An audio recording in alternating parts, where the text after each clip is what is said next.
ايه رأيك اخدك في جولة لمتحف الفن الاسلامي ونتعرف على الفنون الاسلامية؟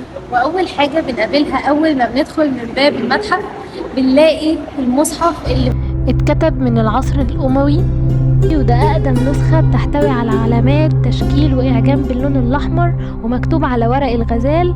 حصل انفجار في 2014 بسبب سيارة مفخخة دمرت واجهة المتحف كله، بس لما جم يرمموا المتحف سبحان الله لقوا المصحف زي ما هو، ما حصلوش حاجة. واحنا بنتمشى في متحف الفن الاسلامي لقينا الابريق ده اللي هتلاقوا الصنبور بتاعه على شكل ديك.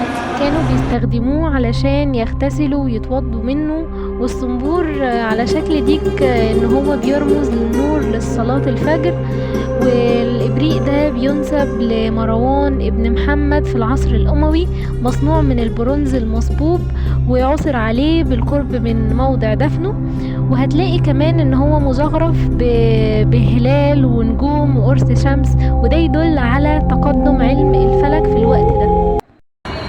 والطبق اللي قدامنا ده ليه حكايه مشوقه جدا، تعالوا نعرفها سوا. أكبر طبق من الخزف في العالم اسمه طبق الغلام غبن، اتحط فيه لسان وإيد وراس غبن، كان من خدم الخليفة الفاطمي الحاكم بأمر الله، بعد ما كان زي إيده اليمين وبينفذ له كل قوانينه اتقلب عليه وأمر بقطع إيده وحطها في الطبق، وبعدين أمر بقطع إيده التانية برضه وحطها في نفس الطبق، وفي نفس الشهر أمر بقطع لسانه وحطه في الطبق، فطبعا ما استحملش غبن ومات. الطبق هتلاقي عليه مكتوب اسم الخليفة.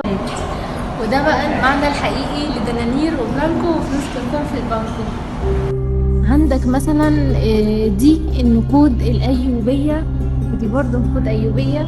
نكمل نلاقي النقود المماليك، وبعد كده نيجي للنقود العثمانية، وكمان دي نقود عصر أسرة محمد علي، ودي نقود ما قبل الإسلام. وبعدنا عندنا النقود الأموية، وكمان نيجي للنقود العباسية ودراهم عباسية، والنقود الطولونية، ودي كمان نقود فاطمية. ولفت انتباهي واحنا ماشيين في المتحف الطبنجة بتاعت محمد علي، طبنجة ذهبية شكلها تحفة جدا، يعني هو رايح يحارب ومدلع الطبنجة بتاعته السيوف. ودي بقى بعض الأسلحة والخناجر اللي هتلاقيها جاية من تركيا والهند وإيران ومن مصر ودول تانية كتيرة.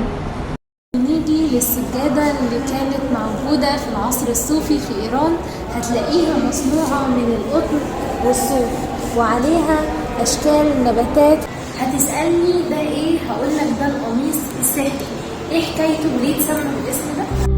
القميص السحري اللي عليه زخارف بتقسيم ودواير بالمداد الأسود والأحمر، وعليه آيات قرآنية وأسماء الله الحسنى، وبيتقال عليه قميص السحري لأنه بيعتقد أن اللي بيلبسه بيبعد عنه الأذى، مع أن ده بيخالف الشرع الحنفي.